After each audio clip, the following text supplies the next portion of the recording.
निवेदिता आज खुली हवा में सुकून की सांस ले रही थी। अपने जीवन की तमाम बंदिशों और बेड़ियां तोड़ आई थी। अपने पीछे वह 7 जन्मों के उस बंधन को जो बेड़ी बनकर कई सालों से उसे जकड़े हुए था। वह रिश्ता जिसे कभी उसने जी जान से संवारने की कोशिश की थी, शिद्दत से निभाना चाहा था, आखिरकार दरक चुका था। किसी रिश्ते को यूं तोड़ देना इतना आसान तो नहीं होता, लेकिन एक तरफा रिश्ता आखिर वह निभाती भी कब तक। वैसे भी आज तक इस रिश्ते में उसे हिस्से सिर्फ और सिर्फ कर्तव्यों की सूची आई थी। कहीं किसी हक का नामो निशान न था। 47 वर्षीय निवेदिता अब इस रिश्ते का बोझ ढोते ढोते थक चुकी थी। मन से तो बहुत पहले ही वह इस रिश्ते को नकार चुकी थी, पर चूंकि पत्नी होने के साथ वह एक माँ भी थी, सो बेटी सिया के प्रति अपनी आखिरी जिम्मेदारी निभाकर उसने इस रिश्ते को तिलांजलि देने का मन बना लिया। अभी पिछले हफ्ते ही उसकी बेटी शिया की शादी हुई थी। उसके बाद 4-6 दिन मेहमानों की आवाजाही में ही बीत गए। कल सुबह ही उसने पति विकास का घर छोड़ दिया था। छोड़ आई थी उसके लिए वह एक लेटर भी कि उसे ढूंढने की कोशिश न की जाए। जिंदगी को अब वह अपने लिए अपनी मर्जी के मुताबिक जीना चाहती है। अब तक उसने एक आम घरेलू औरत की तरह अपने घर की सास संभाल की थी। उसकी दुनिया सिर्फ घर और घर वालों तक ही सीमित थी। पहली बार घर से अकेले बाहर निकलते वक्त उसे थोड़ा डर तो लगा, लेकिन वो जानती थी कि अगर अभी नहीं तो कभी नहीं। बदलाव का यह मौका उसे बार बार न मिलेगा। निवेदिता ने सामने रखा कॉफ़ी का मग उठाया और एक सिप लिया। फिर टहलती हुई बालकनी में आ खड़ी हुई, जहाँ से कुदरत के खूबसूरत नज़ारे देख उसका मन प्रफुल्लित हो उठा। देहरादून की हरी भरी वादियों के बीच कुदरत की गोद में बसे इस खूबसूरत कस्बे में एक छोटे मगर सर्व सुविधा युक्त कॉटेज में कॉफ़ी की चुस्कियों के साथ कुदरत का नैसर्गिक सौंदर्य देख वह मंत्रमुग्ध हो चली थी। शहर की चकाचौंध और शोरगुल में मशीनी जिंदगी जीते जीते निवेदिता बहुत थक चुकी थी। लिहाजा यहाँ की शांति ने उसके दिलो दिमाग को तरोताज़ा कर दिया था। जितना सुंदर दृश्य उतना ही प्यारा मौसम। बारिश की हल्की फुहारों ने इसे और खुशगवार बना दिया था। उस पर धीमी आवाज़ में चल रही जगजीत सिंह की गज़ल, प्यार हमसे जो किया तुमने तो क्या पाओगी, ने उसे बरसों पुराने समय में पहुंचा दिया।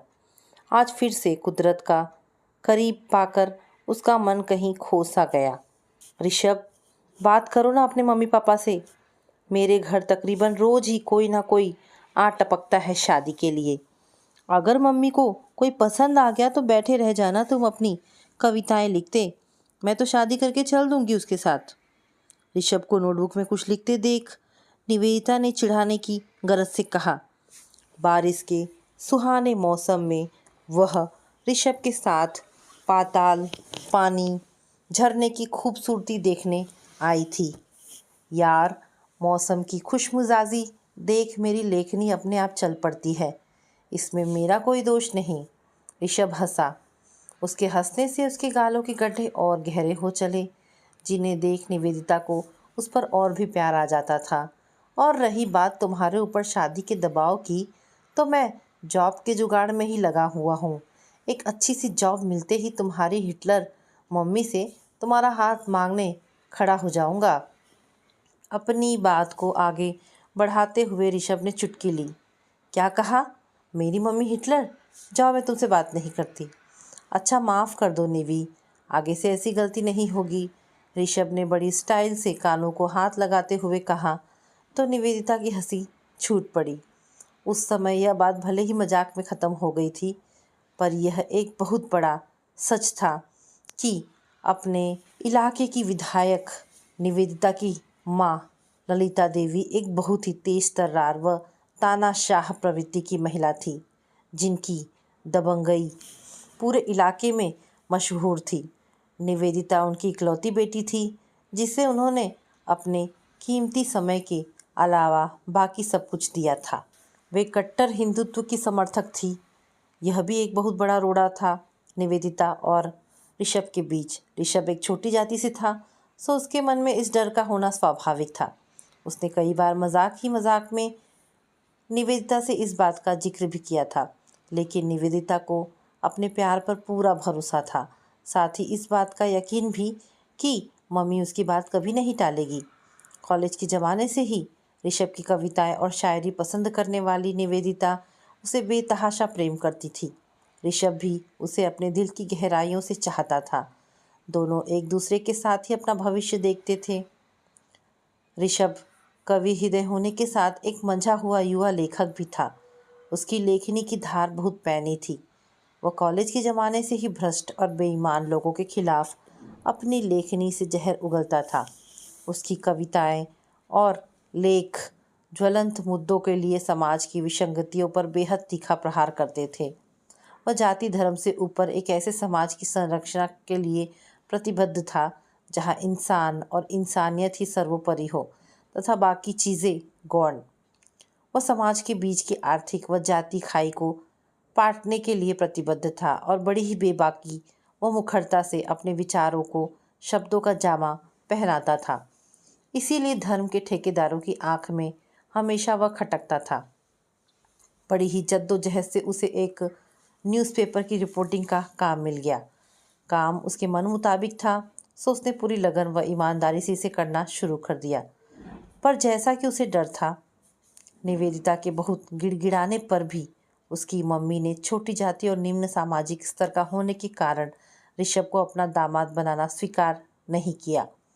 उल्टे उन्होंने निवेदिता को यह धमकी दी कि अगर उसने ऋषभ से शादी करने का पागलपन नहीं छोड़ा तो वे ऋषभ को जान से मरवा देंगी।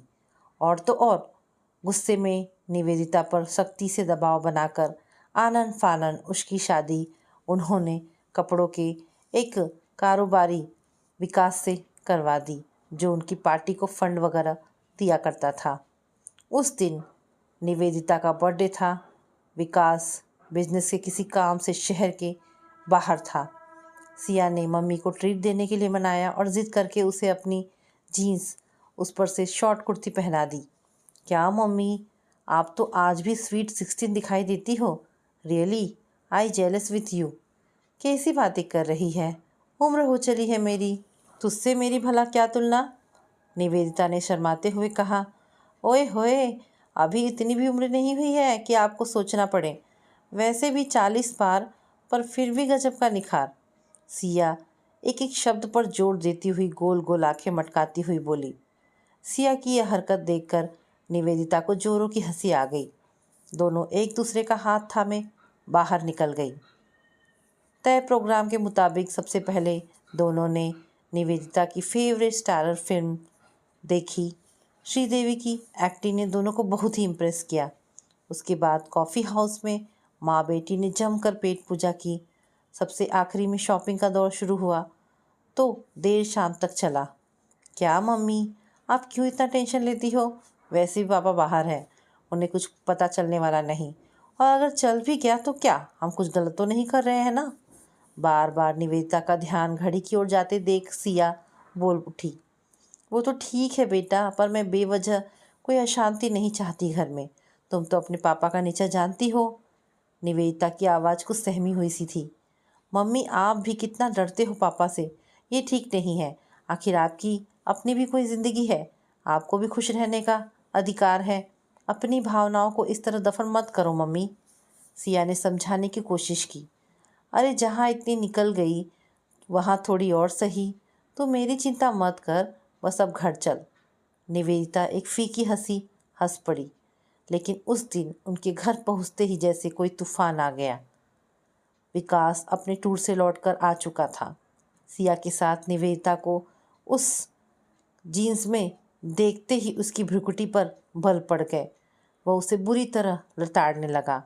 बिना किसी कारण मम्मी को इस तरह डांट खाते देख सिया का खून खौल उठा, लेकिन अपने गुस्से पर कंट्रोल रखकर उसने पापा को मम्मी से तमीज़ से बात करने की सीख दी। अच्छा, तो अब तुम मेरी बेटी को मेरे खिलाफ बरगलाकर उसे मेरे विरुद्ध इस्तेमाल कर रही हो। सिया को मम्मी का पक्ष लेते देख विकास बौखला उठा। माफ़ कीजिएगा पापा, मैं अच्छी तरह समझती हूँ कौन सही है और कौन गलत। वैसे भी ये माँ की अपनी खुशी है कि वे क्या खाएं, क्या पहने। कम से कम एक इंसान को इतना तो अधिकार मिलना चाहिए। सिया थोड़ी देर रुकी, फिर संयत स्वर में बोली, आप मुझे बताओ, क्या मम्मी ने आपके कपड़ों पर कभी कोई रोक टोक लगाई है? कभी आप पर अपनी मर्जी थोपी है? फिर आप कैसे उन पर अपने हिसाब से ज़िंदगी जीने का दबाव डाल सकते हो? सिया के तर्क और उसके सवालों का कोई जवाब न होने पर विकास बड़बड़ाता हुआ वहाँ से चला गया। सिया भी कुछ गुस्से में अपने कमरे की ओर चल दी। कुछ पल पहले ही चहकती और खिलखिलाती बेटी को बेवजह अपनी लड़ाई में घिसते देख निवेदिता का मन दुखी हो गया। लेकिन कहीं ना कहीं कोई बात उसे सुकून दे रही थी लेकिन कहीं ना कहीं कोई बात उसे सुकून दे रही थी। आज पहली बार किसी ने उसके सम्मान के लिए अपना मौन मुखर किया था। कोई तो ऐसा है जिसे उसकी पीड़ा से तकलीफ पहुंचती है। इस ख्याल ने उसके मन को हुलसा दिया। किसी का साथ मिलने से उसका दबा हुआ आत्मसम्मान एक बार फिर जाग उठा। इस बार वह रोई नहीं, उदास भी नहीं हुई। उस ड्रेस को पहने ड्रेसिंग टेबल के आदमकद शीशे में थोड़ी देर अपने आप को निहारा। 46 साल की उम्र में भी अपने संपूर्ण व्यक्तित्व को निहार वह रोमांच से भर उठी। ओह, कुदरत ने उसके साथ कोई नाइंसाफ़ी नहीं की है। ये जीवन, यह दर्द उसने स्वयं चुना है। जिस समाज के नाम पर दुबक कर वह हमेशा के लिए एक अबला की खोल में सिमट गई, क्या उस समाज ने उसकी ओर से कभी कोई पैरवी की? अपने दुख पर रोते हुए जिस समय के भरोसे उसने अपना सर्वस्व छोड़ दिया, क्या वह उसके समय को बदल पाया, उसकी खुशियाँ लौटा पाया? अगर नहीं, तो वो अपनी ज़िंदगी को समाज, दुनिया, समय के भरोसे कैसे छोड़ सकती है? और तो और जिस विकास का प्यार पाने के लिए उसने ज़िंदगी भर जद्दोजहद की, अपना मान सम्मान, स्वाभिमान सब ताक पर रख दिया, उसने तो रत्ती भर भी उसकी परवाह नहीं की, बल्कि उसके त्याग बलिदान को धत्ता बताते हुए वह दूसरी औरत के साथ रंगरलियां मनाता रहा। एक बात आज उसे पूरी तरह समझ में आ चुकी थी कि दोहरे मापदंड पर आधारित यह पुरुष प्रधान समाज सिर्फ स्त्रियों से ही त्याग और बलिदान की अपेक्षा रखता है। प्रशांत जैसे अवसरवादी व स्वार्थी पुरुष समाज की इस दुगली मानसिकता का लाभ उठाकर औरत को अपने से कमतर समझते हैं और समाज की नाक के नीचे अय्याशी करते हैं। लेकिन उन्हें ये समाज बाइज्जत बरी किए जाता है और एक औरत को वही काम करने पर कुल्टा कुलछनी कहकर सूली पर चढ़ा देता है। निवेदिता सोचती जा रही थी कि कभी धर्म, कभी मान मर्यादा के नाम पर क्यों स्त्री से ही हर कुर्बानी की उम्मीद की जाती है। क्या नैतिकता, धर्मशीलता, उदारता का सारा ठेका स्त्रियों ने ही ले रखा है? क्योंकि एक स्त्री के आगे बढ़ने से पुरुषों का स्वाभिमान आहत होने लगता है।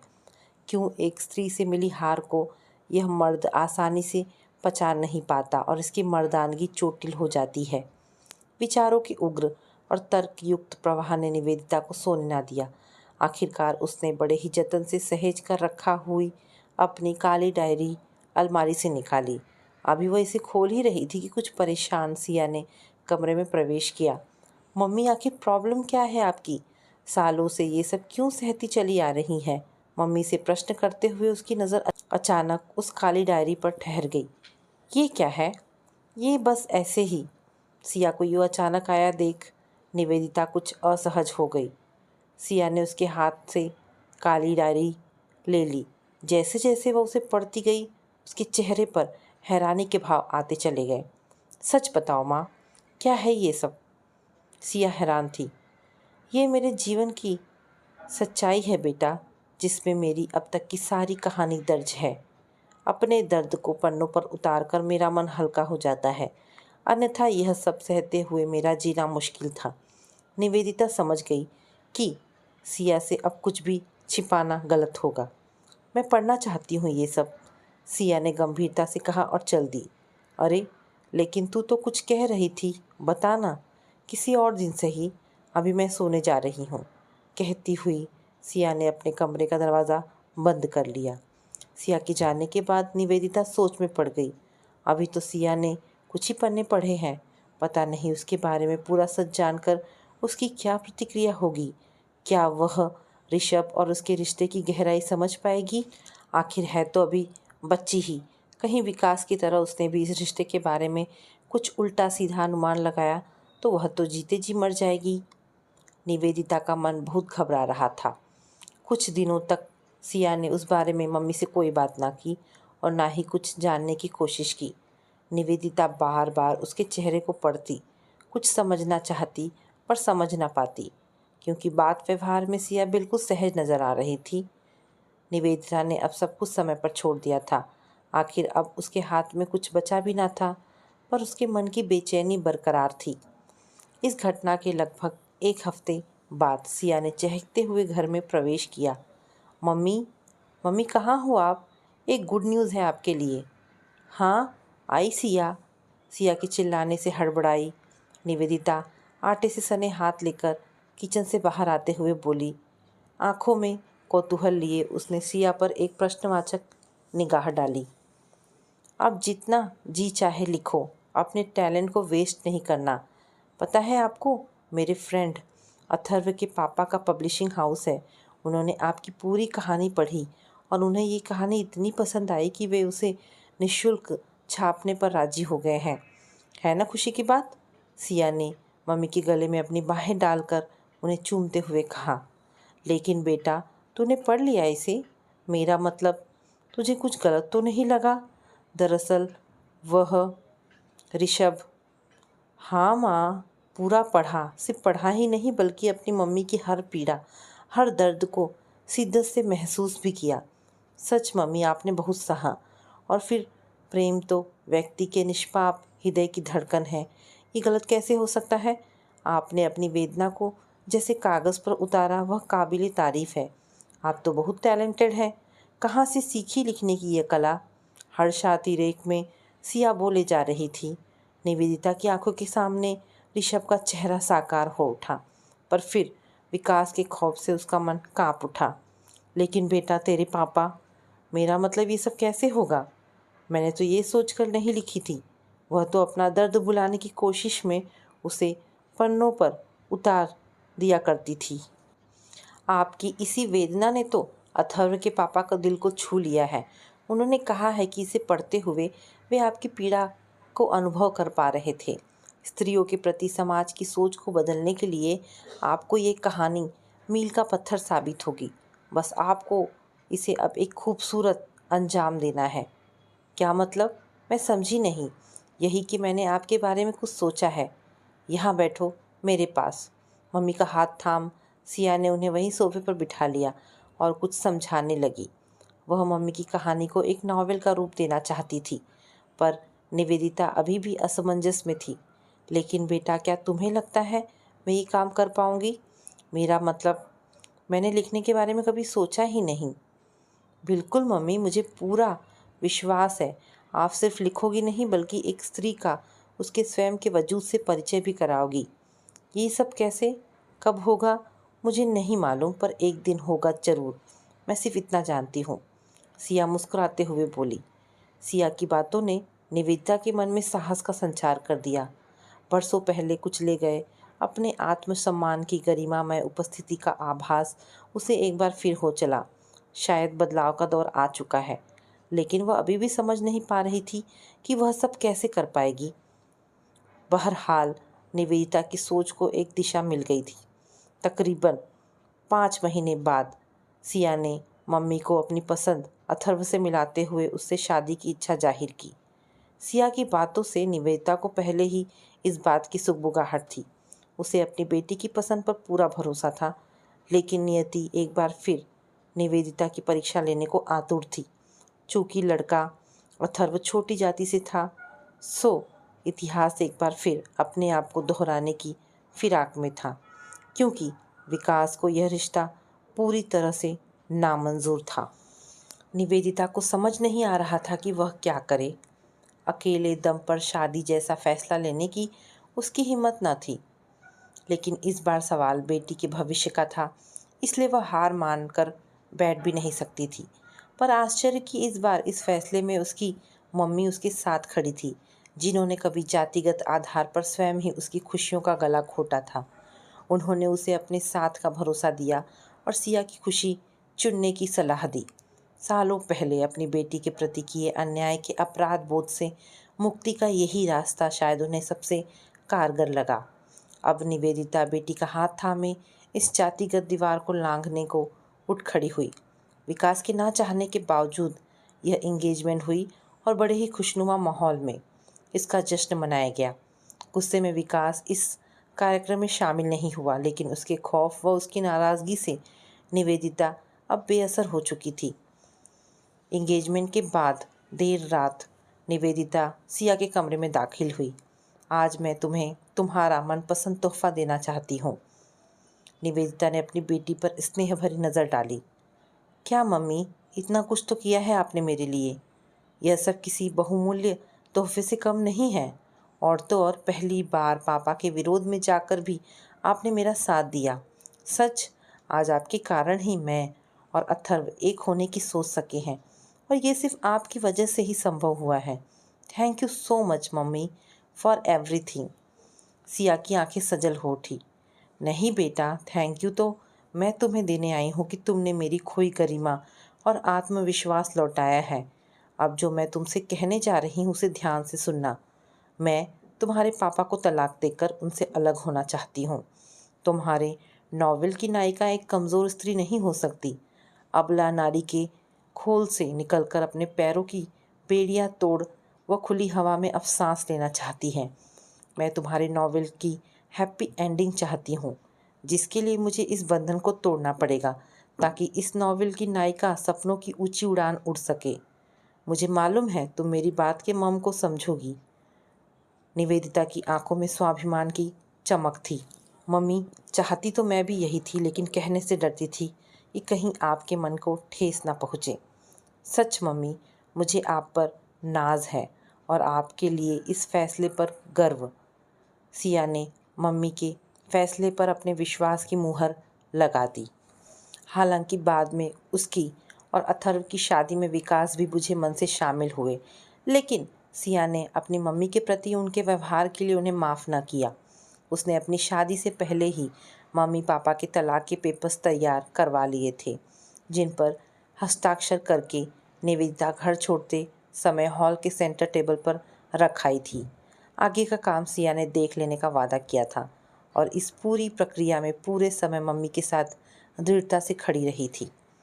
तभी अपनी कहानी को पूरा करने के उद्देश्य से निवेदिता ने यहाँ आकर इस कॉटेज को 2-3 महीने के लिए बुक कर लिया था, क्योंकि अथर्व के पापा का पब्लिशिंग हाउस भी यहीं था और वे निवेदिता से बात करके आगे की प्रक्रिया शुरू करना चाहते थे। अभी तो फ़िलहाल निवेदिता के लिए यह जीवन की नई शुरुआत थी।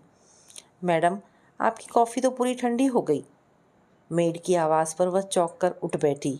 ओह, मुझे बहुत देर हो गई। कलाई की घड़ी पर नज़र डालते हुए वह बुदबुदाई। उसे अथर्व के पापा से मिलने उनके पब्लिशिंग हाउस जाना था, ताकि वे मिलकर उसकी नॉवेल का मुख्य पृष्ठ, संपादकीय और अन्य बातें तय कर सके। क्या दूसरी कॉफ़ी बना दूँ? नहीं नहीं, मुझे ज़रा निकलना है, थोड़ी देर में आती हूँ, कहकर निवेदिता अपना पर्स उठाए बाहर निकल गई। शाम के धुंधलके में होती हल्की बूंदाबांदी ने मौसम की खूबसूरती को बढ़ा दिया था। 15-20 मिनट में वह गंतव्य पर पहुंच गई। आज हेमंत उसे किसी न्यूज़पेपर के संपादक से भी मिलवाने वाले थे, जो उसकी नॉवेल के लिए अतिथि संपादक की भूमिका निभाने वाले थे। चूँकि वो थोड़ा लेट हो चुकी थी, इसलिए जल्दबाजी में आगे चल रहे एक व्यक्ति से टकरा गई। तुरंत ही सॉरी बोलकर वह आगे बढ़ गई, जबकि उससे टकराने वाले बंदे की नज़रें देर तक उसका पीछा करती रही। आइए आइए बंद आइए आइए निवेदिता जी, मैं आपका ही इंतज़ार कर रहा था। डोर पर उसके नॉक करते ही हेमंत आत्मीय स्वर में बोले, माफ़ कीजिए, ज़्यादा लेट तो नहीं हुई मैं? अरे नहीं, मेरा दोस्त भी आता ही होगा, आप बैठिए। राउंड टेबल के सामने वाली कुर्सी की ओर हेमंत ने इशारा किया। देखिए, ये पेजेस बिल्कुल तैयार है और नॉवेल की प्रस्तावना भी बनकर आ चुकी है। हेमंत ने उसकी तरफ कुछ पेपर्स बढ़ाए। वह उन्हें देखने में तल्लीन थी कि कमरे में से किसी ने प्रवेश किया। हेमंत ने उसका स्वागत करते हुए उसे भी वहीं पास की कुर्सी पर बिठा दिया। निवेदिता जी, ये हैं आपके नॉवेल के अतिथि संपादक और मेरे बहुत अच्छे दोस्त ऋषभ। यहीं देहरादून से इनका एक न्यूज़पेपर निकलता है, ट्रू स्टोरी। और ऋषभ, ये है इस कहानी की लेखिका निवेदिता। माफ़ कीजिएगा, अब निवी। कानों में ऋषभ शब्द के प्रतिध्वनित होते ही निवेदिता की निगाहें उठाकर सामने बैठे शख्स को देखा। बेतरतीब दाढ़ी और हल्की घनी मूंछों ने सामने वाले के चेहरे को काफ़ी ढक रखा था, लिहाजा वह थोड़ा झिझक गई और नमस्ते की मुद्रा में हाथ जोड़ दिए। नीवी, तभी सामने वाले शख्स ने धीमी आवाज़ में उसे पुकारा। हाँ, उसने निवेदिता को पहचानने में कोई भूल नहीं की थी, क्योंकि वक्त के तमाम झंझावतों को झेलने के बाद भी निवेदिता के चेहरे की मासूमियत आज भी बरकरार थी। ओह! निवेदिता को अपने कानों पर विश्वास ना हुआ। सालों बाद ये शब्द, ये आवाज़ सुनकर उसका रोम रोम पुलकित हो उठा। सामने बैठे ऋषभ को देखकर उसकी आंखें जैसे भरोसा नहीं कर पा रही थी। तो तुम लोग एक दूसरे को जानते हो? दोनों की आंखों में एक दूसरे के लिए आश्रय मिश्रित खुशी देख हेमंत अभी आता हूँ बोलकर बाहर निकल गए। कुछ देर मौन के बाद आखिरकार ऋषभ ने बात शुरू की। कैसी हो निवी?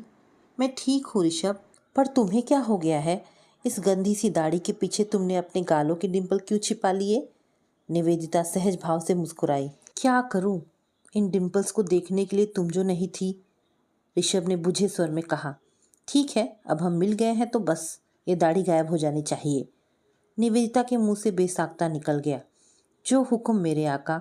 ऋषभ ने भी वही जवाब दोहराया जो अक्सर ऐसे मौक़ों पर वह निवेदिता को दिया करता था। दोनों की आंखें मिली और वे जोर से हंस पड़े। इस हंसी ने पल भर में उनके बीच की सारी औपचारिकताओं को परे कर दिया और बात करते हुए दोनों एक दूसरे में खो गए। निवेदिता ने उसे आप बीती सुनाई तो ऋषभ ने उसे अपना हाले दिल बयां किया।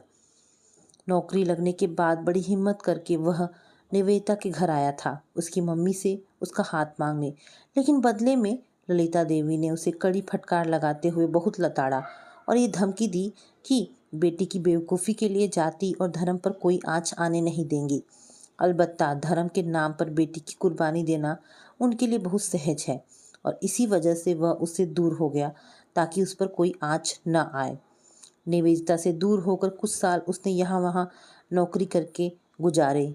तकरीबन 17 साल पहले अपने दोस्त हेमंत के कहने पर लोन लेकर दोनों ने एक ही साथ यहाँ अपना अपना काम शुरू किया, जिसमें ऋषभ ने प्रिंटिंग प्रेस और हेमंत ने पब्लिशिंग हाउस खोला।